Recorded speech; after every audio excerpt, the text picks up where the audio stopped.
to be getting into prehistoric to current animal news around the world, and as well as taking a look into some interesting animal videos. Okay, so I don't know what to say about this specific picture that was brought up. He's got issues. Sorry, I just thought he was funny. I don't think I don't think he's happy. Coming from other primates, actually, even people, that's not necessarily a good thing. So, um, from Sci News, bizarre mammalodontid whales inhabited Australian waters 25 million years ago. Tiny toothed. Oh, okay. So we're referring to the end of the Oligocene epoch and towards the beginning of the Miocene. So, I'd say a little less than halfway. Well, actually, a little more than halfway through the Cenozoic era, or the age of mammals. So, tiny toothed mammalodontids were among the strangest of all whales. If alive today, they would be as iconically Australian as kangaroos. Um, What? it's Australia. In a new paper published this week in the Zoological Journal of the Linnean Society, paleontologists described a new mammalodontid species named Hanhucentus doulardi from a 25 million year old specimen found in Victoria, Australia. It's supposed to be Linnean. Okay, so this is good to see. A new species of whale coming in from the late Oligocene of Australia. So let's see how large these individuals are. Also, it seems to be at this point the whales had lost their hind flippers by the late Eocene epoch, or somewhere around 36 million years ago, 36 to 40 million years ago. They still had small hind flippers, and it's really a big question as to what they would have been used for. I haven't Doesn't seem. lost mine. That's well, it's good to hear. You can go scuba diving pretty well. And when it comes to whales, yeah, when it comes to the late Eocene, they were so tiny compared to their body size. Doesn't really seem that they would have aided them much in swimming. And uh, it's really a big question. Like it's almost as big of a question. Actually, I'd say bigger than what you see with certain species of bipedal theropod carnivorous dinosaurs that had very small arms compared to their body size, but they were quite maneuverable or flexible. Whereas that specific animal, I believe, is even a bit of a question as to what or how they would have moved as well. And I am referring to animals such as Basilosaurus, which, like these specific whales, also had very toothed jaws, but a little more distinctive than these specific creatures. So today, some of the most iconic whale species, such as blue and humpback whales, are baleen whales, which means they're the filter feeders, and also their teeth are made up of keratin, kind of like a rhino's horn or your hair and fingernails. Whereas these specific whales had bone teeth, just like the Basilosaurus or even the later toothed whales of the Pliocene epoch, and I even believe certain parts of the later Miocene that would have preyed on other whales and today's orcas, dolphins. So let's see, said Monash University paleontologist Rudari Duncan and colleagues. These ocean giants use hair like structures in their mouth called baleen to filter plankton, their main food source. Also, is referring to krill. This is not to mix them up with phytoplankton, which is what the krill feed on. By contrast, mammalodontids were small bodied, no longer than 3 meters or around 10 feet, big eyed, and had short jaws lined with teeth. Despite this description, we know that mammalodontids were, in fact, baleen whales that lacked baleen. They were like an offshoot from the main evolutionary branch leading to today's toothless giants. All known mammalodontid species lived during the late Oligocene epoch, between 27 and 23 million years ago, and 3 out of 4 named species have been found on Victoria's Surf Coast, southeast of Melbourne. The first mammalodontid was found in 1932, and in 1939 was given the name Mammalodon coliveri. It had blunt jawbones with extensive blood and nerve supply for face and lip muscles. Curiously, the teeth were worn down to the gums, suggesting it fed by slurping prey, along with abrasive grit from the seabed. Did he use a straw? Interesting. Yeah. That's quite something. Almost like it was, eating a very high protein sundae. Not exactly, but it's quite interesting. These guys were not lactose tolerant. In 2006, when they were young, they were, but not as they grew up. In 2006, local naturalist Stom Hunder found the first fossil of a species later named after him, Hunhucetus hunderi. This whale sported a robust triangular snout with sharp teeth and powerful jaw-closing muscles. That is interesting. I really do wonder how they came up with the idea that this animal was slurping maybe different species of worms from the seabed. I wonder if it's very similar to walrus lip structure, which they do feed on worms over in the Arctic, sea worms. So, although Mammilodon caliveri and Hunhucetus hunderi hint at a surprisingly wide range of lifestyles for mammalodontids, the details of exactly how and when they became so different from other whales remain murky. The 25 million-year-old fossilized remains of Hunhucetus doulardi were found on the coast at Hanhook in Victoria in 2019 by school principal Ross Dullard. Hunhucetus doulardi was about 2 meters long or 6.5 feet, small enough to fit on a standard single bed. This makes it the smallest fossil. Might have been much wider, though. This makes it the smallest fossil whale discovered in Australia, and perhaps the first fossil of a juvenile whale found here. So we went over not too long ago. Maybe another small whale was discovered in Australia, but I believe it was a different species.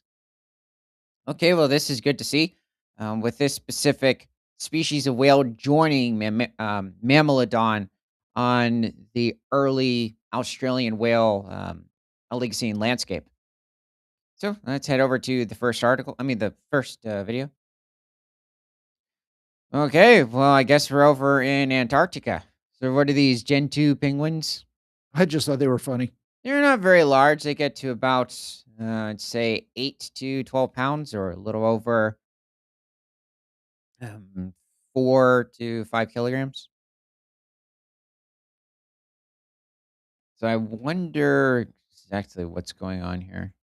Also, wonder what time of year it is too. I'm guessing it's probably spring, at least for Antarctica. So this would be somewhere around September, late September, maybe early October. It'd be kind of fun to be able to slide like that. Still having to Yes. use their feet though. Yeah, somewhat efficient. Oh wow, yeah, that seems much more efficient.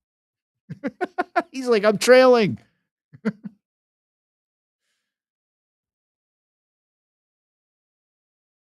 pretty sure I ran the wait, did I run the whole thing already? No, no, there's a ship. Okay, well that's good to see. So from discoverwildlife.com, it's equal to 6.5 tennis courts, has 178 entrances and 50 rooms, and can rival some of our grandest ancestral homes. Badgers are the only members of the weasel family to live communally, and that requires the building of spacious accommodation.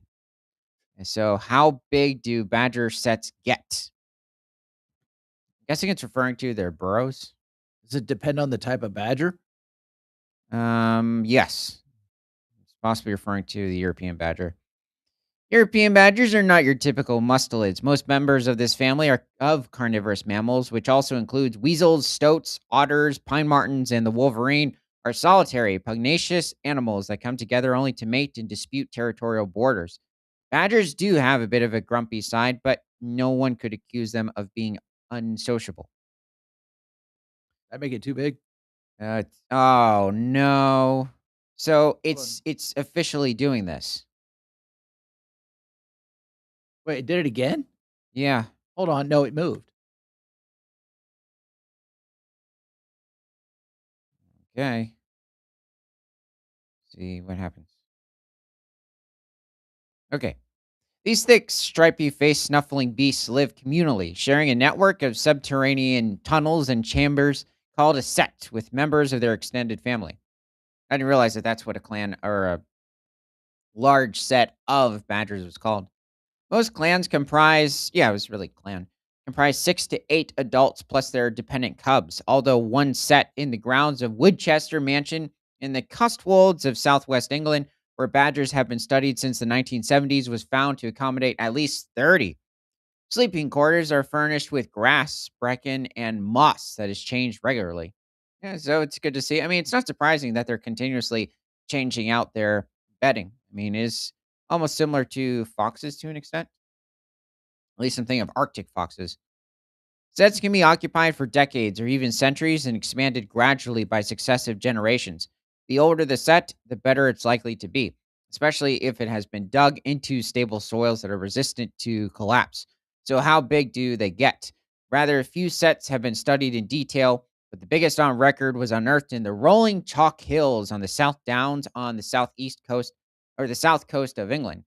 In the early 1990s, biologists from the University of Sussex took the chance to excavate it before it was bulldozed to make way for a new road. Oh, wait. Oh, okay. Let's see what occurred. They found 50 chambers linked by 879 meters of tunnels. I'm guessing this is well over 2,600 feet. We could be assessed via 178 entrances. The set occupy an area of 1,744 square meters.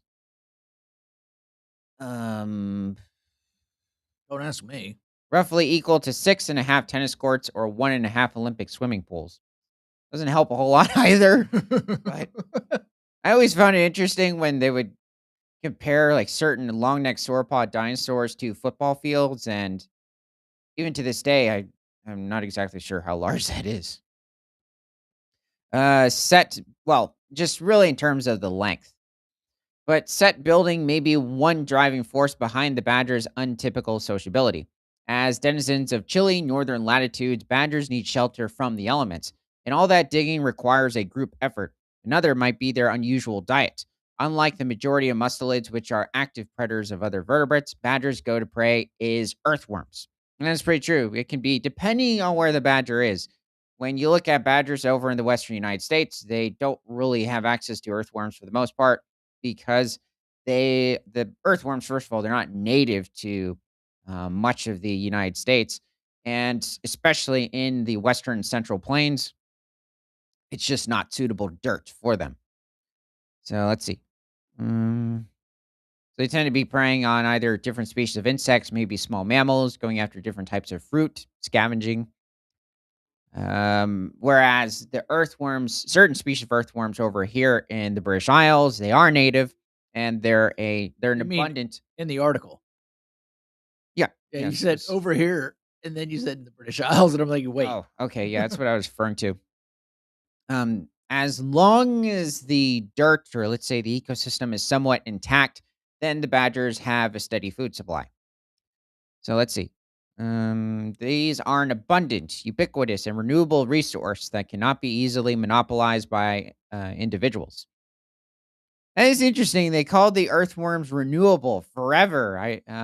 Thinking way back, it's almost like the only thing that was referred to as renewable was the sun's light. And even then, they warn you, oh, it could go out in the next, 4.5 billion years. Okay, so we're okay. Um. Anyway, what is it? Um. In other words, there's plenty of food to go around, so there's little to be gained from behaving aggressively towards neighbors. Oh, That's it. That's oh, just the end. yeah, I guess it was the large, den is what we were going after. Okay. Well,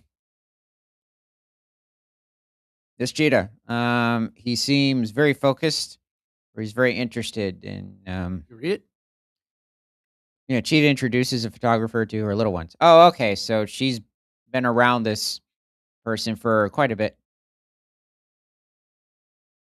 Oh, acting a bit like a dog. wait a minute. I'm gonna make some noise. I wonder if this occurred. I don't think this is over. I don't believe it's like the Masai Mara or Serengeti. It's probably somewhere else. Maybe less predators around. Oh, there he is. Guessing, yeah, more are going to pop up. Two. Is there another? Three. What is with their strange coat on the top? I think it's to help with camouflage, especially in this type of. In I think this looks to be the dry season, so it helps camouflage them with the tall Oh, that I beige didn't even think colored about that. grass. I just thought it was really strange. Yeah, it's a pretty good adaptation. And maybe the darker color on the bottom helps them camouflage with the dirt to an extent, or maybe, well, possibly rocks because cheetahs, depending on where they are in certain parts of even Botswana, Zambia, Zimbabwe, Mozambique, South Africa, they tend to hang out amongst certain crevices or just rocky outcrops to help them get a better view of the other animals around. So possibly that darker area helps camouflage the cubs with those rocks. So going back in time from Triassic sauropodomorph dinosaurs. Oh, from Sinus. Triassic sauropodomorph dinosaurs suffered from severe bone tissue infection. A ream of paleontologists at the University of Zurich reports a chronic case of osteomyelitis, bone tissue infection, in Plateosaurus tronsingensis, one of the earliest discovered and best known dinosaurs from the late Triassic of Europe. We might have done a video on this specific article. No, we didn't. Sure. Yep. Hmm. And o- when's it from? No, we didn't. hmm. Okay. Plateosaurus tronsingensis lived in Europe during the late Triassic epoch. Well, technically period. There were smaller epochs within the Triassic period. Same thing for the Jurassic, the Cretaceous, some 220 million years ago. Okay, so this is like towards the beginning of the late Triassic. The ancient animal was nearly 8 meters or 26 feet long and walked on its two hind limbs. So it's like a medium sized plateosaur species. They did become larger. In new research, University of Zurich, actually, can we look up a plateosaurus? In new research, University of Zurich paleontologist Jordan Bestwick and colleagues. Oh, should I spell it out? Plateosaurus. Okay, and colleagues examined a skeleton of Plateosaurus tronsingensis from the Klettgau Formation of Frick, Switzerland. Right. That seems to be correct. Switzerland is one of the countries over in Europe that Plateosaurus fossils do come from. They were quite abundant in Europe during the Triassic period. So they found evidence for severe osteomyelitis in the dinosaur's right shoulder and upper arm. Osteomyelitis affects many living animals, including mammals such as humans, as well as birds and reptiles. This is really interesting to see. Okay, so this isn't a bad one. I'd say his face is it's not technically terrible. It's just I think his eyes are a bit off. He looks blind I or just thought it was funny. some other platysaurus pecked his eye out. But there is not really any evidence for them to have had feathers. Certain depictions do portray them as having more of a or somewhat osteoderms along their back, but there doesn't seem to be any evidence for that either. That seems to be more of a sauropod trait, so not really showing up until somewhere around 175 to 180 million years ago in long-necked herbivorous dinosaurs. So, animals like Plateosaurus, which are members of the sauropodomorph lineage, sometimes referred to as the prosauropod lineage of dinosaurs, are the ancestors to the later large long-necked dinosaurs such as Brachiosaurus, Diplodocus, Argentinosaurus, Alamosaurus. Okay, tell me if the next one's better. None of these are necessarily no, that's the worst. Oh, really? Yeah, because yeah, that's the AI one. Yeah, this isn't actually none of these are technically bad. The problem with this depiction, not necessarily the one in the water, but the ones on land, is that Plateosaurus had very small arms compared to its body size, not necessarily as small compared to its body size like certain species of theropod dinosaurs, though it is related. Um, but they were small enough to where they simply couldn't really support the weight of the animal. It doesn't look like they were pronated. So if they were pronated, they would be facing towards the ground. Whereas in this case, with the sauropodomorphs, their hands would be facing towards each other. Here's an old one. Oh, okay. So this could be from, sheesh, 1930s. Well, I don't know. It might be a little later in time. Okay, I have a really old one, Maybe but 1950s. It's small. not bad for the time. I mean, this really is a decent Plateosaurus for the era. Let me see if I can get it any His larger. core, though, is a bit long. Looks like it's being stretched. The neck could be a bit longer. Seems a little short. Oh, whoa. If this is an actual Plateosaurus, like an original look, I guess for when it first came out, it wasn't bad, but this really is being given like a something between a salamander, a lizard, and a dragon sort of appearance. And I mean, I guess you could say a somewhat modern Plateosaurus look. But Plateosaurus, and when referring to the species, was somewhere around 26 feet in length or pushing 8 meters, and probably weighed somewhere around 2.5 to 3.5 tons. So it was one of the largest herbivores in the region, yet it still had to be careful, not necessarily with the carnivorous dinosaurs within the region. Full grown Plateosaurus didn't really have to be concerned about them, but there were different species of crocodilomorphs, Look at the arms on this thing.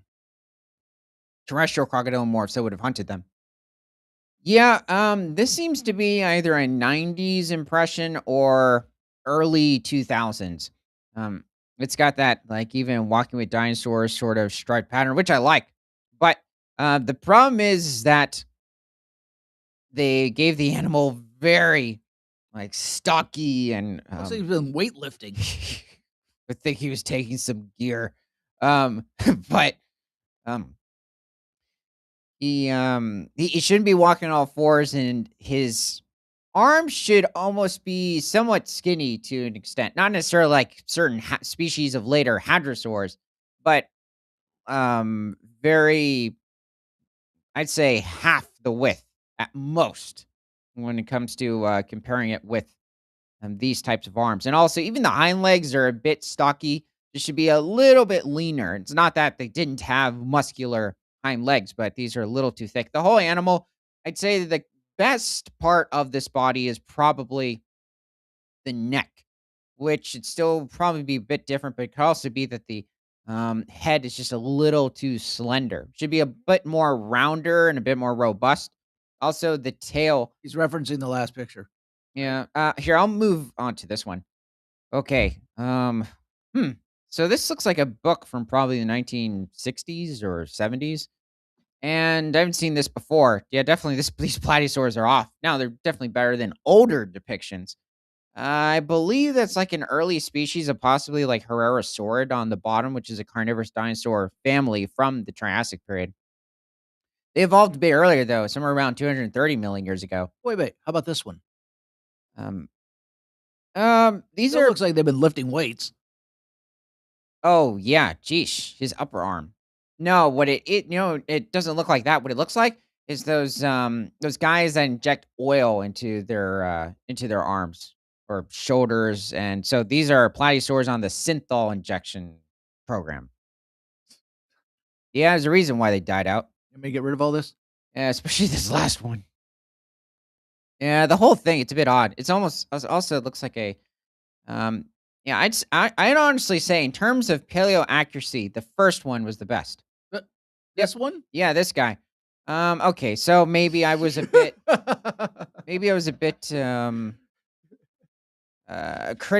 critical on the arms with one of them. I think that extremely stocky one. I still think these might be a little muscular, but they're not overall bad. I'd say this one is better than this specific arm over here. Now Now, I it could can't tell also if you're just. joking or you're being serious What do you mean? that he's the best one. Oh, no, definitely his head. This is the best one.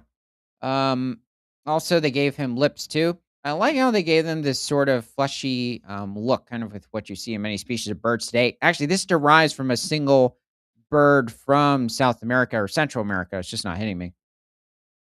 The tail, I like how it's positioned, and also it's got a strictly bipedal look. The toes, also sauropodomorphs, are quite distinct too. You can even see that they're on the way of becoming that distinct, like curved claws. Well, I guess you can't really tell in this instance of like the later sauropods. And yes, this animal was an herbivore, so it'd be feeding on different species of ferns, small conifer trees. Um, but yeah, this isn't bad. Okay, well, let's head over. So this disease is known to have affected several different dinosaur groups, including sauropods. So we had access to a range of specimens to compare our plateosaur with. The affected bones in the shoulder and upper arm have unusually rough internal and external textures. altered shapes, and are even fused together, symptoms that are broadly typical of osteomyelitis. According to the researchers, their discovery is fascinating not only because at around 220 million years old, it is the currently oldest reported case of osteomyelitis in a dinosaur, but the size of the infected area was unusually large. Previous studies of osteomyelitis in dinosaurs report localized areas of infection, such as toe bones or a couple of adjacent bones in the spine. Having an entire infected shoulder and upper arm is very unusual. Yeah, I would say that definitely the toe bones that has been seen like in animals such as Allosaurus. Like there's a very famous one, even in documentary, um, related or created by the same group that created Walking with Dinosaurs, like the Ballad of Big Al, and renowned or focused around Allosaurus called Big Al because he had a toe infection. But then, yeah, there have been certain other problems with like the spines of different animals, especially certain Spinosaurus spines. But it's a bit of a question as to what occurred with them. Possibly non-disease, maybe something else occurred, like possibly another dinosaur biting it. There have been instances where maybe it was another large carnivore in the region, like maybe Carcharodontosaurus. It could have been maybe another Spinosaurus. So it's a big question. Let's see. Although we don't know what initially caused the infection, the animal likely suffered from this disease for a substantial part of its life, possible rendering its right arm useless. So yeah, this is very rare, but very interesting find. Okay, well, that's good to see coming from Switzerland. Alrighty, let's head on to the next video. Ant destroyer. Yep. So pangolins, 70,000 ants depends on the ant or termite species, but it's certainly possible. It's a lot. It's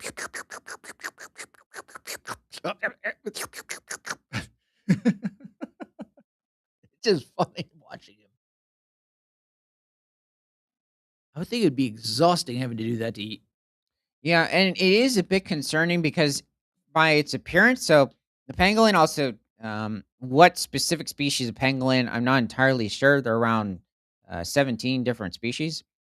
But these animals, despite them being extremely heavily armored, they still have to be concerned about ants biting, especially their eyes, because they're exposed. That's why you keep seeing him wipe his face.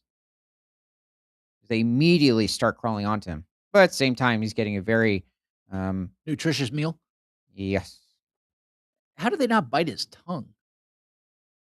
Like, is it just so fast They that might be able to, but um, I think possibly something about the specific saliva on his tongue, which is different from ours, that prevents them from doing so.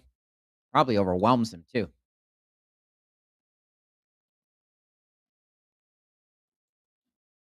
Do need to look into that.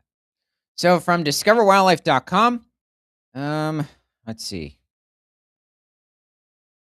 Oh, I'm guessing this might be a Chinese salamander, not a Japanese salamander. Let's see who it is. Creepy looking, as long as a bicycle. Weighs the same as a German Shepherd I thought it dog. was gonna say he was a German shepherd, I mean, a German, salamander. Hmm.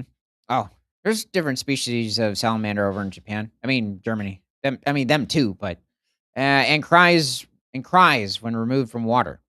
The giant salamanders of the Far East are by far the biggest amphibians in the world, but which one is king of all?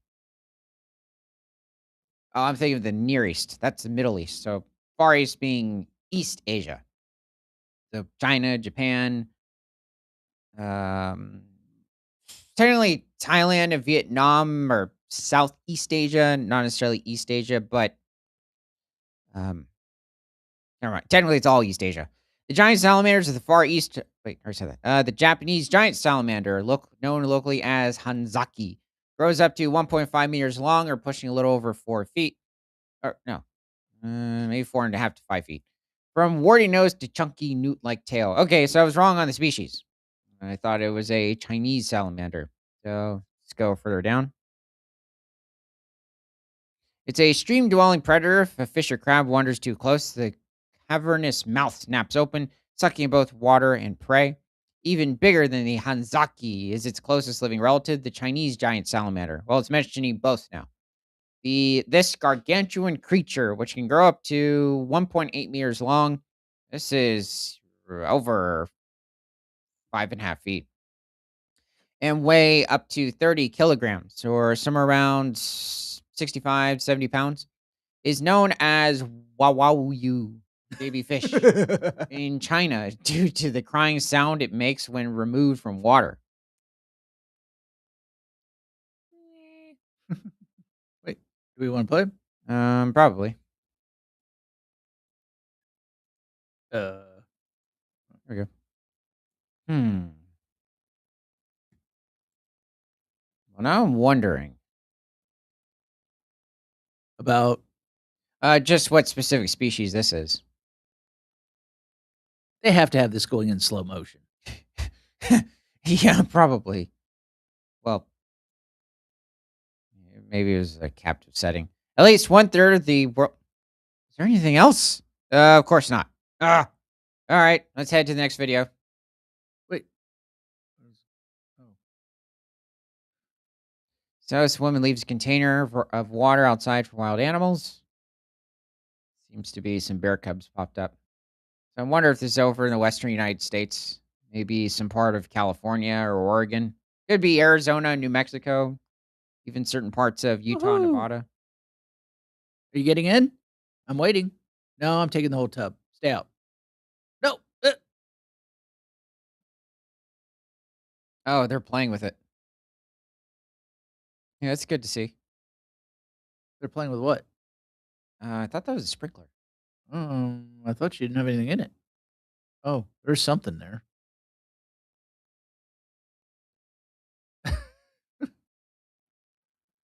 You're actually pretty gentle with it. Uh, uh! So they even come over for nighttime baths. Yep. What is that thing floating? I thought it was just to regulate the water, but Looks like it was spewing water. Oh, it's a coyote. Oh, is this the mother again? that was weird. Yep. Maybe it filters it. I'm not sure. That's a small filter, though. I mean, for everything coming in. Maybe it's supposed to be release certain microbes. I'm not sure. Okay, well, heading over to another part of the country from ColoradoSun.com. Are too many wolves dying in Colorado? Colorado Parks and Wildlife says the mortality rate is not surprising. Let's see. Considering there's been quite a bit of reintroduction of wolves into Colorado since 2019. So, let's see. So 12 wolves have died since reintroduction started 2 years ago. Huh? I thought it started much earlier. Am I just thinking of the wolves that by themselves came in from Wyoming? Hmm. Colorado Parks and Wildlife explains each one and why the public shouldn't worry. So, a wolf captured on photographer Pete McBride's game camera, June 5th, 2025, in Pitkin County, Colorado. McBride's family owns the Lost Marbles Ranch, where the adult female from a pack of wolves that was relocated from Grand County to the area in February had a second litter of puppies. McBride placed multiple game cameras around the property and captured the wolf and several other animals over a 5 week period. So, she looks very focused on something. Maybe she's going after mule deer. Colorado Parks and Wildlife is cautioning the public against misinterpreting the number of wolf deaths since the state's reintroduction program, especially over such a short time period with such a small sample size. This comes after an 11th gray wolf of the initial 25 brought to Colorado died, bringing the total number of collared wolves in the state to 19, following the May killing of one wolf born to the Copper Creek pack and the presence of two that were in the state prior to relocation starting. The current tally of wolves in Colorado does not include any uncollared wolves that might have wandered into the state. Colorado Parks and Wildlife said, nor pups from 4 litters that have been born since spring, which have not yet been counted. Luke Perkins, Colorado Parks and Wildlife spokesperson, said information, the Colorado Wolf Restoration and Management Plan regarding survival rates can be confusing, particularly language citing a 70% survival rate as threshold for success. Some people are missing that the 70% figure applied only to the first 6 months after wolves are translocated. The plan also states that if the survival rate does go below 70% during the first 6 months, it would initiate a protocol review. Okay, that is interesting. It only applies to the first 6 months.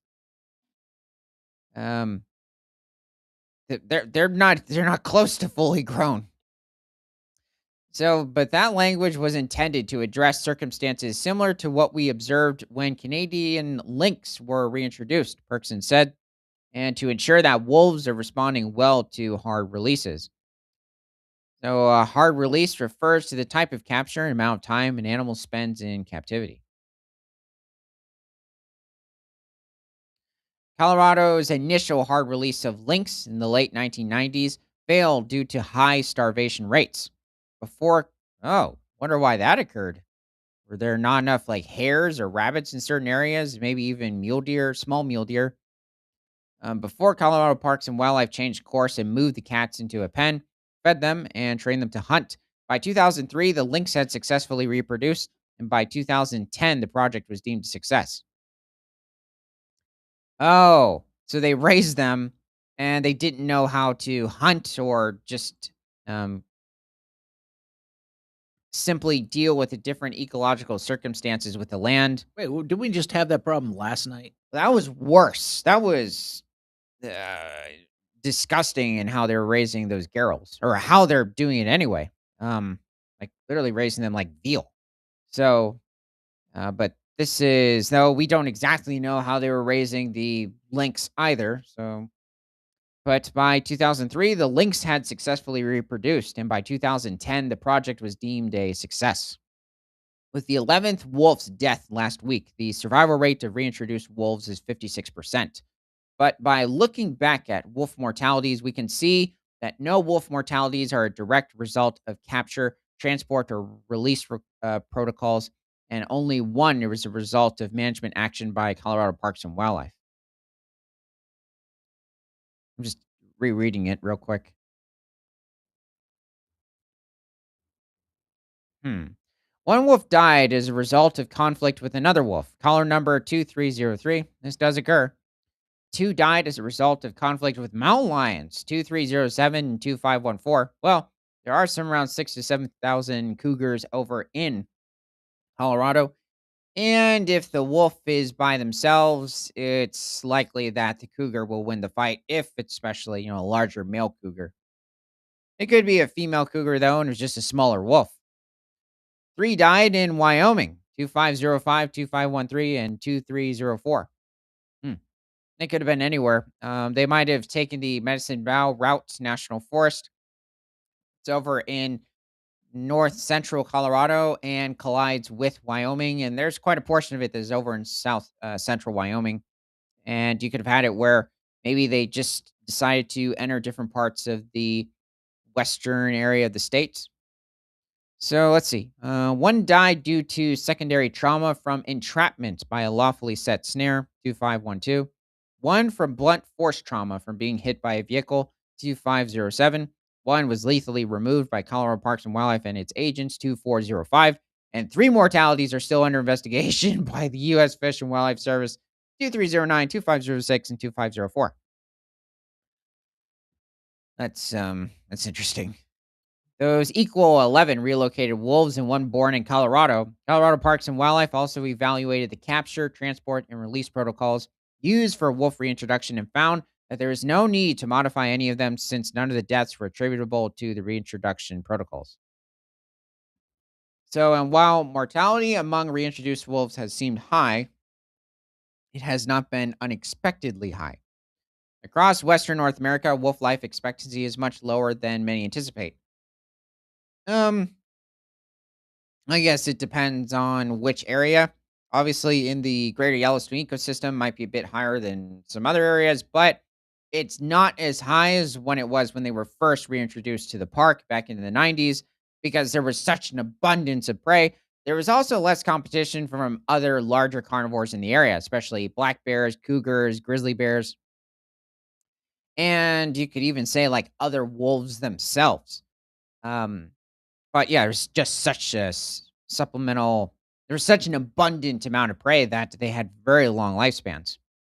It's not that today there's necessarily a short amount of prey. It's just that they're also in much more competition with other predators in the region.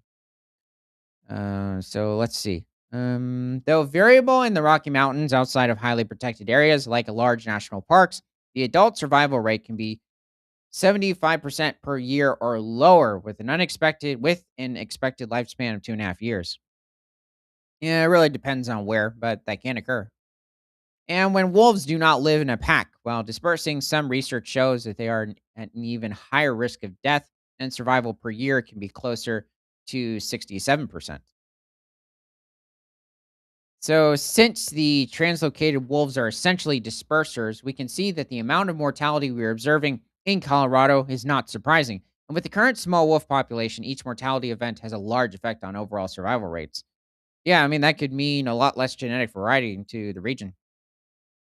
But now some people are hoping that there are no more mortalities because Colorado Parks and Wildlife on Wednesday announced there will be no capture operations in 2026. Huh. Oh, I guess if this really was just the 2 years, that was kind of short. The announcement follows an October directive from the U.S. Fish and Wildlife Service ordering Colorado to stop importing wolves from Canada, which stalled the state's plan to relocate 10 to 15 wolves from British Columbia. Well, that's a move. I mean, you could say they're still taking them, I would assume, from a high elevation over in British Columbia.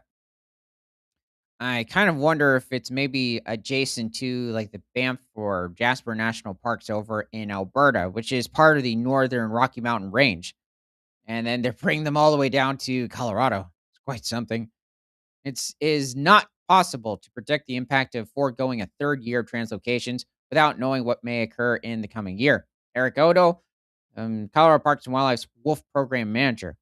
But if mortality remains high as observed in 2025, the risk of failing to achieve a self sustaining wolf population in Colorado increases, potentially requiring additional resources to address.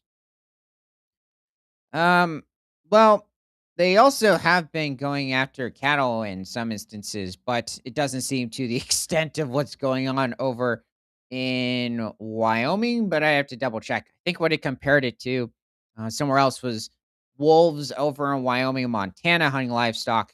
I Can we think. just give him some of our deer? Oh yeah, stuff some whitetails over there. Yeah, it would definitely help. The problem is that the whitetails would be a problem for the mule deer in some instances, mainly for competition for food sources and um, possibly certain diseases, and could even have our water because we're referring to Colorado. So let's see. Tourists gather to watch cat fishing. Um, is it like a flooded area? Is it just a?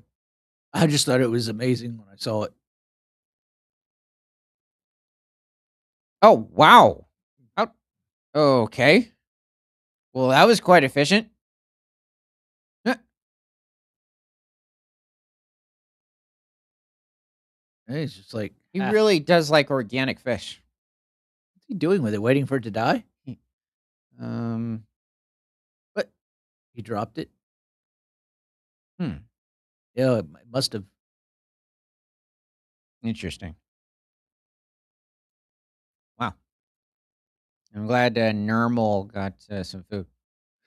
Garfield's friend, buddy, and nemesis. So from Yahoo.com. Oh dear, large herds creating driving hazard after snowstorm. Oh, that's Where's the snow? right there.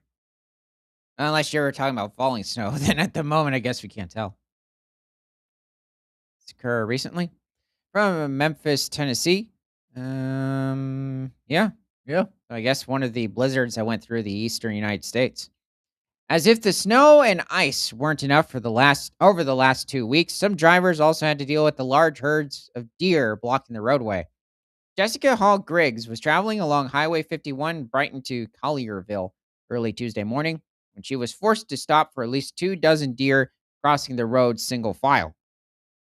She was able to capture it on camera as they crossed single file in front of her car toward the opposite lanes of traffic. It is interesting how deer will specifically travel in that type of way, depending on the situation. Sometimes you'll have it where there's just simply like a larger group migration, but it's not too wide of a movement. Okay, so let's see if there's. Oh, well, there's another picture. Hmm. This is quite interesting. Also happening with certain white-tailed deer populations over in the eastern United States, especially over in Tennessee. In the video, you can see the deer appear to get spooked, turn around, and dart back toward the woods. One deer runs right in front of her vehicle. Let's see. So my anxiety was through the roof, but I just stopped and let them have their way. I've seen plenty of deer, but never that many at a time. The Tennessee Wildlife Resources Agency said it's not unusual to see herds of deer after a snowstorm. It's a behavior known as yarding. Once the weather improves, deer emerge in large groups to replenish their energy by foraging on briars, honeysuckle, and woody stems along field edges. Deer become more visible because snow is on the ground, said Amy Snyder Spencer with the Tennessee Wildlife Resources Agency. This week, someone also posted a video online of a herd of around 30 deer walking through a Brighton school parking lot during the day. Yeah, definitely a lot going on with the deer over in Tennessee. After her deer encounter, Hall Griggs warned other drivers to be careful during their daily commute. I also think there's somewhere around a million deer over in Tennessee, maybe 800,000. My son has hit so many deer, I'm always on the lookout for them. Mystic mountain morphs? So it sounds like a normal occurrence, but someone not from that area is miffed, Meaning, meaning they're annoyed. oh, yeah, definitely. I mean, especially with that person with the deer incidents. But, um, yeah, I really do wonder though where specifically like this is in Tennessee because it's not hitting me. Considering there's a large supply of deer, I wonder if there's just a good ecosystem or intact area in the region. But yeah, I wouldn't doubt though the cold's still going to have a pretty intense effect on the deer population, especially in Tennessee. Tennessee doesn't necessarily get a lot of cold, um, many extreme cold fronts or necessarily a lot of snow. Sure, it's a bit higher over in the western part of the states because you have like the Greater Smoky Mountains National Park, the Nantahala National Forest. You also have a lot more black bears in the region as you head further west, but for the most part, they're probably sleeping, Well, then the even at the person went on moment. to say that, it's not something you'd see living in the city, but that's not true because there's a lot of stuff where It depends. Not including the Sika deer in Japan. what about the moose that Oh, right. Well, that seemed to be like a small town, though, in the middle of a much more rural area over in Norway. But and the moose, I wonder, was quite familiar with the people, and the people were familiar with it. or the But elk that take over people's homes? okay, yeah, there are those incidents over in what Wyoming, Colorado, and or parts of Idaho that can occur. But yeah, with this instance, especially going to the parking lot, it can occur if there hasn't been a lot of traffic in the area, people, and they all of a sudden just see it as an opportunity to, migrate in different areas that they don't usually move because they just find it a lot more safe. Though animals like bobcats and coyotes could take advantage of it. Yeah, it depends. Oh, I guess that's it. During extreme cold, deer can remain in hunker down mode for days, relying on fat reserves. They may also seek south facing slopes for warmer, sunnier, and lower snow areas. Well, oh, wait. I was just saying this takes place at night. Was there something? And now the response was, "We have elk running through the fields by my house." Now. Oh, well, that's really good to hear. Like, right now you have them running through the fields? Yeah, I mean, I guess, yeah, that can happen if you're certain areas of Oregon, Washington, even certain parts of like British Columbia and Alberta. Actually, I mean, you could go all the way to Saskatchewan and Manitoba. Um, I the when it comes to their native range, elk range about as far northeast as I believe Pennsylvania, not maybe reaching the borders of southern New York, but north of that. Actually, I might be confusing them with bison, but it could be that New York, when it turns to the east, might be their most northeastern range. Eastern bison you could have into certain areas of like, I believe like West Virginia, Pennsylvania. So, that's I thought there was like a video though that, Oh, well.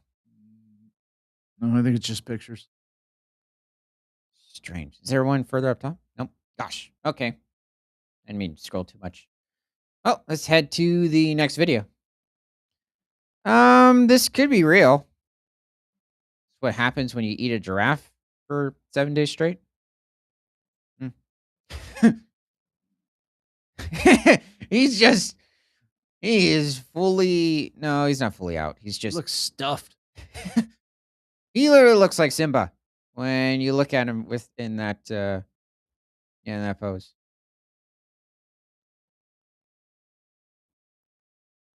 Yeah. He's also one of those darker main lions. I'm guessing by the looks of it, this could be over in Kruger National Park over in South Africa. So the eastern part of the country, though it is surrounded by 30 other protected areas. I don't think this is like the Limpopo Conservation Area or Limpopo National Park. Now, I'm guessing that the floods have somewhat receded over in the Kruger area because not too long ago there was massive flooding in the region. So, um I don't believe it's, receded as much as is it what it or how it appears here, though this might be towards the end of the wet season or the beginning of the dry season, I can't tell. I'm guessing this male is probably around 4 or 5 years old. Uh, Person went on to say at dusk, you can see a large amount of them coming down the mountain side. Oh, well, It's very majestic and beautiful to see nature doing its thing. okay, so And it then they sounds like said, "Don't forget to hit like and subscribe." alrighty, so definitely some part of the Western United States, though, could be Canada. Let's head over to the next article. So, from japannews.yomiuri.co.jp, Japan. Oh, I didn't put the rest of them up yet. Okay, well, I'll keep going. Japan sees record 47,000 Asian black bear sightings in April to November of, I'm guessing, 2025. Whoa. I mean, yeah, Honshu has somewhere around 18,000 to 20,000 black bears in an area with nearly what? 100 and what? Somewhere between 90 and 110 million people? That is insane. Well, it's also referring to an area not even the size of what? Um trying to think specifically. Wyoming? Asian because Wyoming is like around 97 or 99,000 square miles. Asian black bear sightings in Japan from April to November 2025 totaled 47,038, marking the highest figure since comparable data became available in fiscal 2000, according to the Environment Ministry. Whoa. And on the left, a black bear is seen in April in the Shirakami mountain range between Aomori and Akita prefectures. Okay. He looks to be like a very serious, bold, and healthy individual.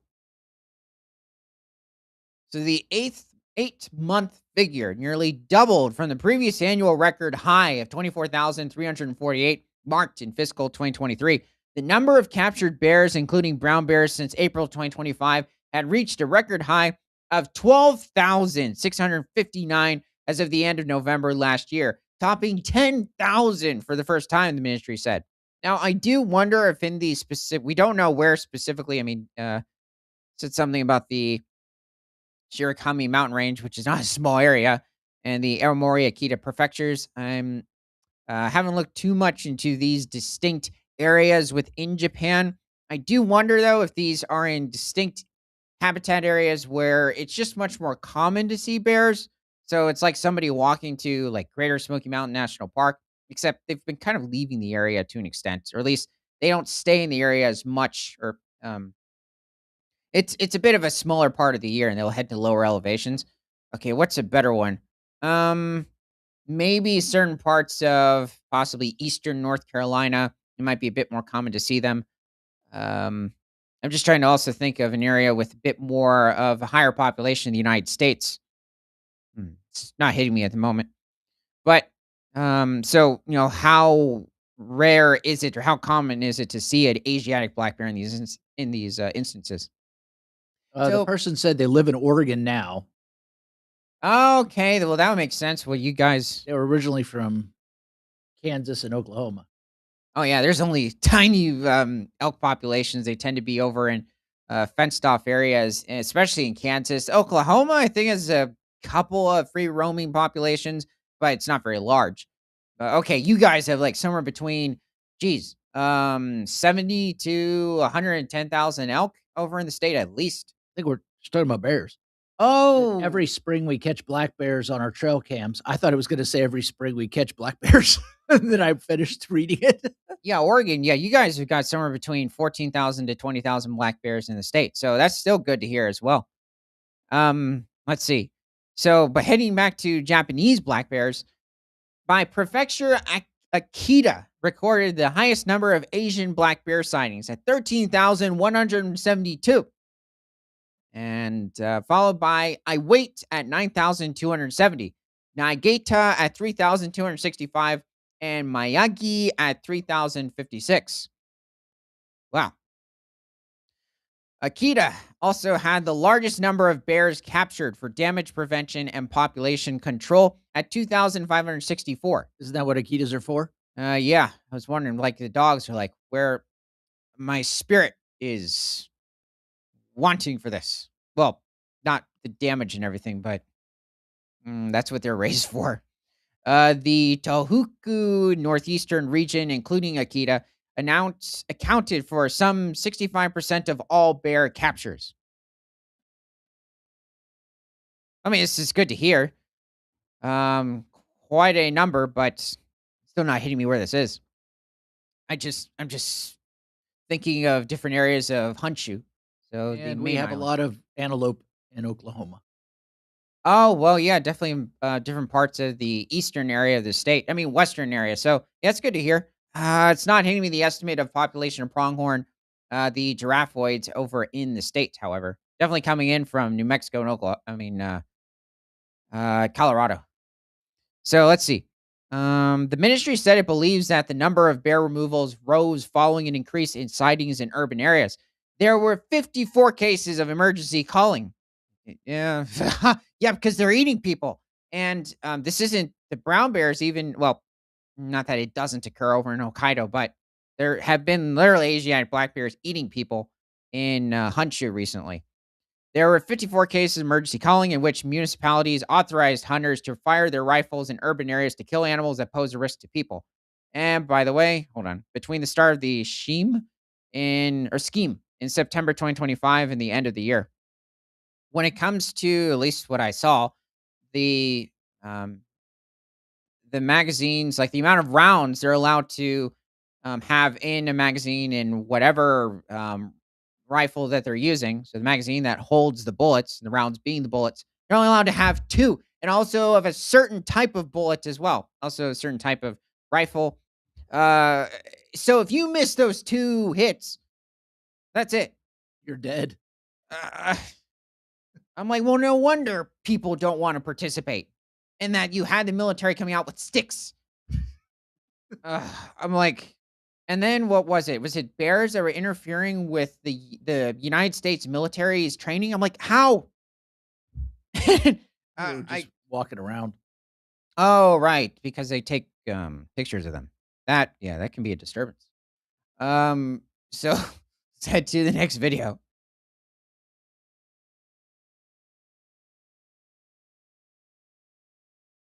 It's a positive disturbance.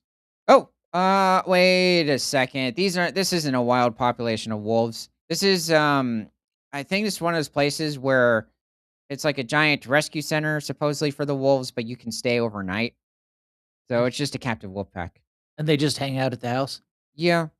Not sure how large of an area they have, but it definitely I'm wondering, do they train them to stand out there and do that? no, no, no. It's just Are they saying, "Feed us"? wolf habit. No, no, no, they're just communicating. Actually, there's a wide range of things that go on with wolf howls. It isn't just them, let's say, just alerting their where specifically their territory is. There's a lot going on. They can even distinguish like an unfamiliar howl or that it's likely coming from a person, and um, they will respond in a different type of like howling way. Mystic Mountain Morph said, like a wildlife B&B, Oh yeah, that specific thing. Yeah, I'm not bed and sure. breakfast for wildlife. Yeah, which is interesting because I've seen it like a few years back, and I just haven't looked into it. But yeah, definitely. So from SciTechDaily.com, researchers just found a new species of glowing shark. Okay, well, this is good to hear. He looks a bit um malformed and a bit hideous. So a single research expedition in 2022 is helping scientists chart even more remarkable marine species across the ocean. An artist's concept of the new species of lantern shark highlighted in a deep sea background. Oh, well, I mean, it's a good drawing or okay. Well, even if it's like a model that you had to create and looks good. Researchers have discovered two new deep sea species, a lantern shark and a porcelain crab, based on specimens collected during a 2022 expedition aboard the CSIRO research vessel Investigator, named the West Australian lantern shark and a new species of porcelain crab. The findings were described by separate research teams in papers published in September 25. Okay, so meet the Wait, I gotta read this because this is exactly what we've been talking about. So Mystic Mountain Morph said, idea, but I can't trust people around my animals without supervision. And you get those people who think, oh, I think I can hug a wild animal and it's all going to be cool. yeah, it is pretty insane how often that occurs. I mean, especially over in Yellowstone in recent years. And Now, that woman that was on a slope that thought she should, oh, in China, or was that I China? don't think it was China. I think it was somewhere else. I thought maybe it was just an area. It's either Mongolia or China. And yeah, it's supposedly like a female skier went up to a snow leopard that was just in very deep snow, and the snow leopard Thought she attacked should her. take a selfie. Oh, was that what she was doing? Yeah, she was taking a selfie with it. Yeah. Um. That didn't work out well for her. So yeah, it's not just places like Yellowstone that's occurring, and I'm going to even include like just those regular safari parks, like not Africa, like those just homemade ones over in different parts of the United States where that occurs, and it's nuts. Especially, you got to be careful with those with the bison in the area because you can have where all of a sudden they just try to joust their horn into the vehicle. Now they can do it to your tire as well. Elk, I mean, have been seen in different areas and just pierce people's tires, certain parts of their car, well, other areas. So yeah, but that's not necessarily them getting too close. It's more of just letting them into their space. Like the person letting the animal having too much access into the car. Um, Well, thanks for subscribing. yeah, thank you.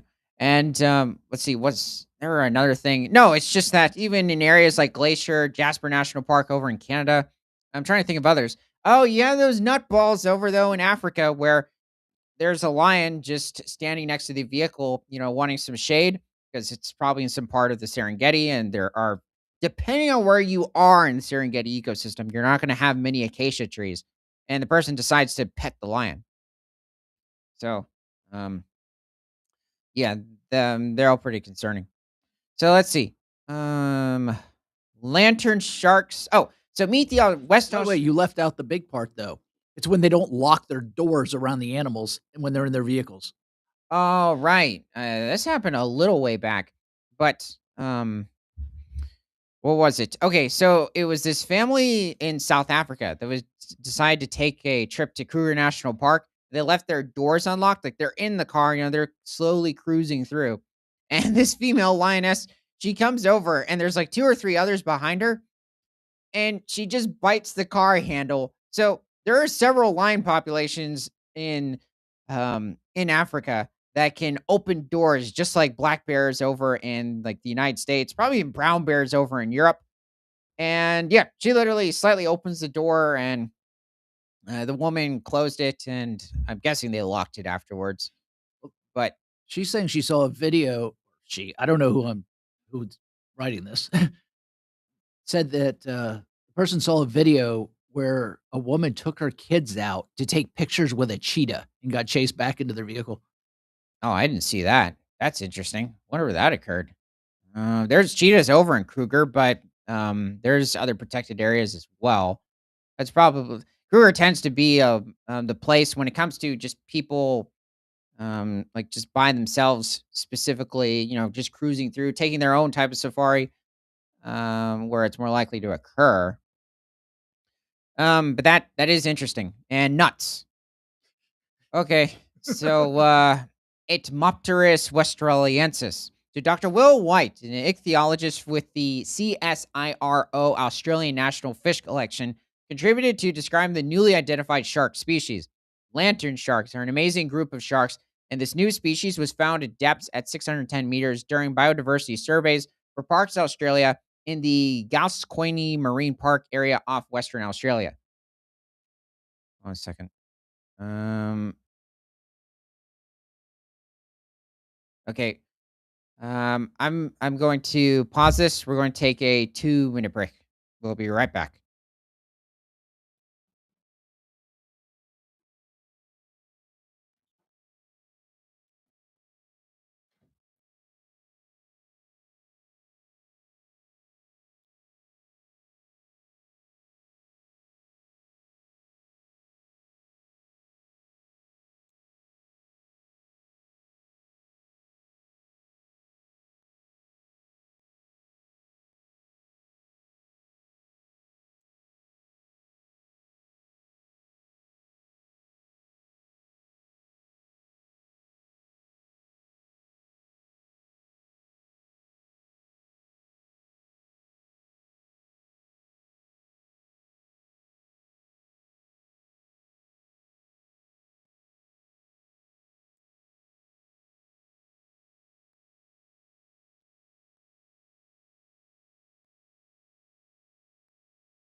Okay. Let's see. The Western Australian lantern. Wait a minute. The, We're back. person said I'm that back. yeah, it says, "I'm a guy, and I'm a reptile keeper and breeder, Oh, along with other critters." okay. Wow. I found their site That's or their channel. that's surprising, especially since I guess talking about the whole white-tailed deer, elk, black bear situation, and then going on to cheetahs. So, um, interesting. Also, going on to also Oregon and populations. That didn't hit me. Okay. Let's see. That's great. With the okay, it's a small deep sea species with the largest specimen measuring only 407 millimeters long. It has large eyes adapted to the darkness of deep waters and a slim body with two small dorsal fins, each tipped with a sharp spine. One of its most distinctive traits is its ability to emit light, a feature that makes lantern sharks especially remarkable. Lantern sharks are bioluminescent with light produced by photophores located on their belly and flanks, which is where their common name comes from. The species name given to the lantern shark, E. westraliensis, is in reference to Western Australia, where the species is found. This is the third new shark species described using specimens collected on the same 2022 voyage, joining the painted horn shark and ridge egg cat shark, both announced in 2023. Okay, well, I hadn't heard of those two sharks either, so that's really good to hear. Um,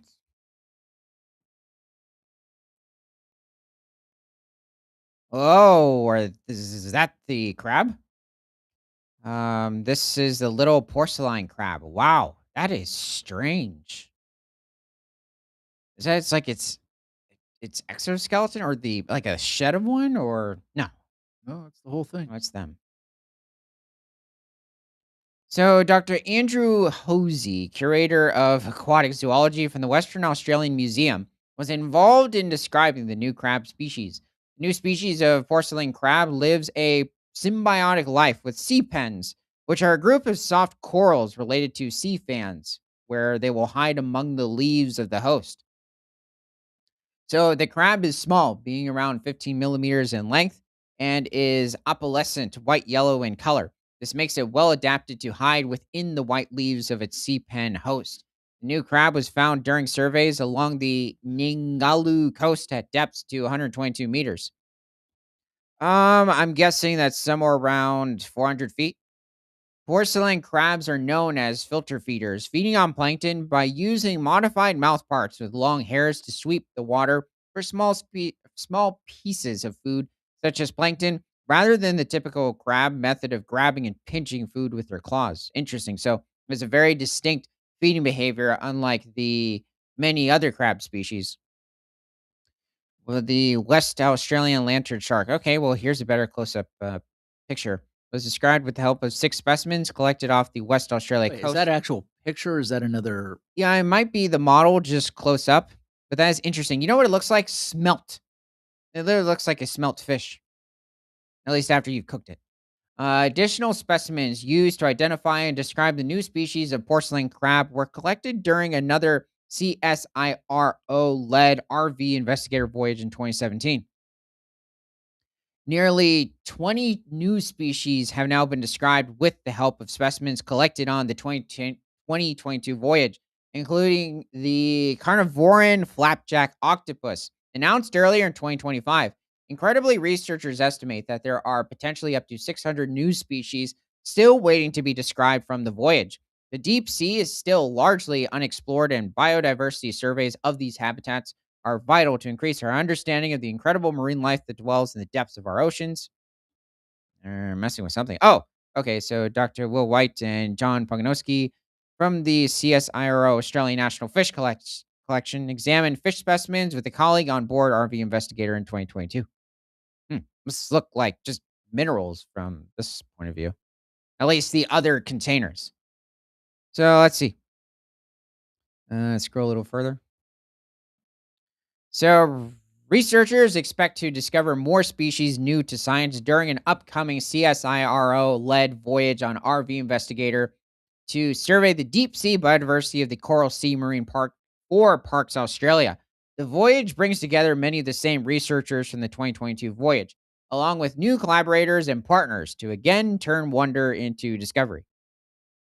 That's it. Just the studies. That's good to see. Um, so Next, hold on. Okay, a little family walking. okay, so it's Savos. This is over in northeast Tanzania. So adjacent to Mount Kilimanjaro, unless I'm thinking of southeastern Kenya, possibly. And Mount Kilimanjaro is over in northeastern Tanzania. Okay, so this is everybody seems what healthy. Oh, sorry. Yeah, it's a bit of a hilly or mountainous area. Bit different from like South Africa.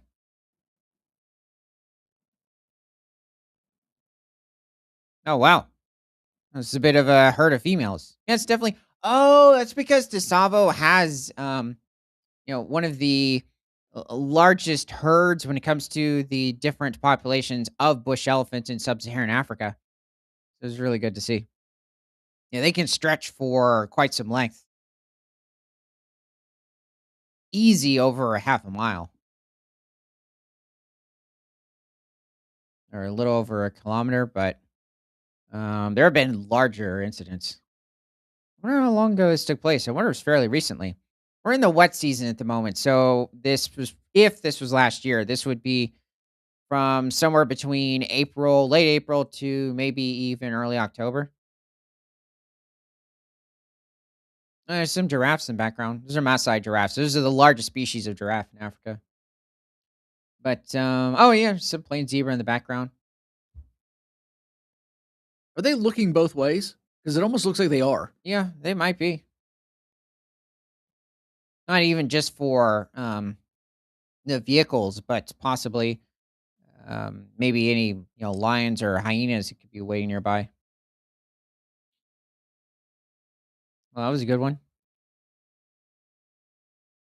Hmm. Not sure about the population at the moment when it comes to those elephants specifically over in Tsavo East National Park. There's also Tsavo West National Park. So it's pretty much connected to each other. There are certain more arid regions though. So from sfgate.com, grizzly bear emerges early from its den in Yellowstone National Park. I heard you say grizzly berry. Oh, I don't know if that's what you said. That's just what I heard. it's probably not going to be finding really any berries at this point unless it raids somebody's camp. But I think Yellowstone's still closed, at least in that way.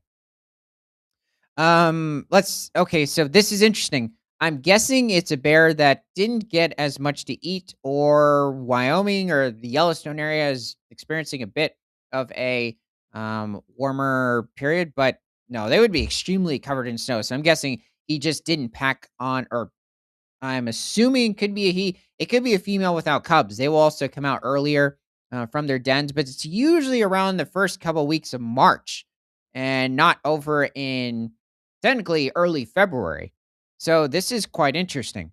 So a 3-year-old grizzly bear looks for food after emerging from its den in Yellowstone National Park, Wyoming on April 11, 2006. So it doesn't know if he's male or female either. This one is I'm not sure. I'm not sure if it still exists. Certainly possible. So let's see. Yellowstone's National Park's iconic apex predator, the grizzly bear is rarely seen in the cold, snowy winter months. Grizzlies usually begin hibernating in November, a lot more often in December, especially if you're referring to Yellowstone, but it can occur them in November as well. And are spotted back on the landscape in the spring when temperatures rise and food like plants and animals that didn't survive the winter becomes plentiful. It depends. Those wolves, even like the cougars or in higher elevations, wolverines will take advantage.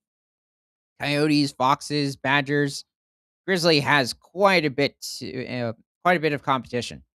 But this year, visitors spotted a single grizzly bear wandering around and out of its den at the end of January. Wildlife photographer Rob Wild posted a video of the encounter on Facebook. Sounds familiar, where his caption expressed enthusiasm about the sighting and said he'd never seen a grizzly in January before. Opposed to Rob Lazy. I don't know who that is. Rob Wild opposed to Rob Lazy. Oh. Okay. Ugh. Um, now their January. That is very interesting. He or she definitely did not get enough to eat beforehand. Let's take a deeper look. The clip shows the Bruin walking slowly through a snow-covered field with trees behind and clumps of sagebrush in the foreground. The earliest Yellowstone grizzlies begin emerging from hibernation in February. Um, yeah, more like later February. Some wait until early May. Frank Van Manen, a scientist emeritus with the Northern Rocky Mountain Science Center, told the Cowboy State Daily that this would be one of the earliest sightings on record. Yellowstone National Park spokespeople did not respond to SF Gates' request for confirmation, but told the Cowboy State Daily that visitors had reported the bear to park staff. Okay, well, this seems a bit more recent. A female grizzly bear traverses a steep slope in Yellowstone National Park, Wyoming on June 14th in 2024. Yeah, they're the female grizzlies in Yellowstone are fairly small. This individual might not weigh much more than 200 pounds, maybe. What, really? Oh yeah, like 90, 95 kilograms. How big do they get? Well, you can have male brown bears or grizzly bears in Yellowstone reach well over like 600, 650 pounds, or a little over 290 or 300 kilograms. But it obviously in the fall, they're packing on a lot more weight. But Yellowstone grizzly bears, interior grizzly bears, especially in Montana, Wyoming, even as you get to different parts of British Columbia and Alberta, like within like the interior of the continent, they're not as large as coastal brown bears. And even Alaskan interior grizzly bears can become a bit larger, or even the Yukon than their more southern relatives, or even barren ground grizzly bears over in northern Manitoba that coexist with the polar bears. So they're smaller down here, especially due to like it's much harder for them to put on the pounds as opposed to the coastal brown bears, um, or even the Alaskan interior grizzly bears. So berries and even like the different truffles that they feed on are less abundant. Well, also certain species of mushrooms that they're not going to find in different areas of Alaska as opposed to Wyoming. Let's see what else. They're also having to work harder to gather certain types of insects or even mammals in the region, since cutthroat moths are a very important food source for bears during during like the late summer and early fall months over in the greater Yellowstone ecosystem, especially in the higher elevations. The Yellowstone website about the park's bear ecology notes that while it's possible to see a bear any month of the year, oh yeah, definitely. I mean, you have individuals that probably didn't get enough to eat in general, and they're still wandering around in December, January, and they might go into hibernation a bit late. Most bears come out of hibernation in the spring. Um, Technically, bears, especially male bears and females without young, will come out before spring starts. So, being the first couple weeks in March, and many of them, especially the males, popping up in the first week of March. But grizzly bears, black bears, with their cubs, won't appear out of the den. Possibly even polar bears until early April, sometimes late March. Grizzly bear's seasonal hibernation is thought to be an adaptation to a lack of food and cold temperatures that persist throughout the winter in the northern Rockies.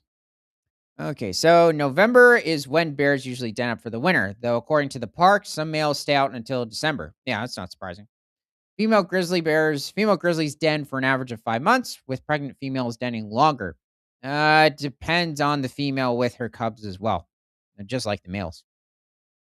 Bears are known to sometimes wake up and briefly leave their dens before going back to hibernation. That can occur too. You can have it where maybe they decide to go for some water, maybe stack on a few more pounds. It really does vary. You don't, it's not necessarily too common for every brown bear in the region, or, well, let me just say that it's not surprising that you can have it where there are certain brown bears, black bears will come out of hibernation now and then during the hibernation stage, and occasionally, well, come out to feed and sometimes even hydrate. So let's see. Black bears are more common in the park than grizzlies, but both hibernate. You know, it's interesting considering it's Yellowstone. And you would think that they would have an estimate of the amount of black bears in the region, and they don't. Literally, you cannot find an estimate for black bears, even in the park, which is just a sliver of the Greater Yellowstone ecosystem. So, black bears tend to hibernate from November until late March. Mm, Female black bears with young. The male black bears, female black bears with young come out about the same time as the grizzly bears. So here's a grizzly bear and her cub walking on a hillside near Lake Butte in Yellowstone National Park, Wyoming on July 12th, 2024. So it's been a milder than usual winter throughout Montana, Wyoming, and Idaho, as well as Yellowstone National Park, which encompasses all three states. A lack of adequate snow has resulted in the cancellation of some snowmobile tours in the park this winter. This has been happening all over the western United States. I've been seeing things about Colorado, Utah has been experiencing a massive below average snowfall. Same thing for different parts of Oregon. I'm not sure about Washington State. Because all the snow fell down in Florida. Yeah, the eastern United States. Haven't looked into specifically why this Arctic front was so odd this winter. Technically, we are still in winter, but yeah, I mean, for like different areas of even California. Now, California, I at least a couple years back did receive an exceptional amount of snowfall, but even the next year, though, I mean, that only has so much of an effect. Um, but yeah, when it comes to other states, at least this winter, it's been quite low, and I would assume the same for Arizona and New Mexico. Despite especially Arizona have much smaller mountain ranges, not as forested either. Lower snowpack. Okay. Is there anything else? That's it. All right. So thanks for joining, and we will see you Monday. And from prehistoric to present, my name is Ethan. This is Creature Guy Live Daily News. And remember, nothing is better than all animals all the time. And also Monday at 10 a.m.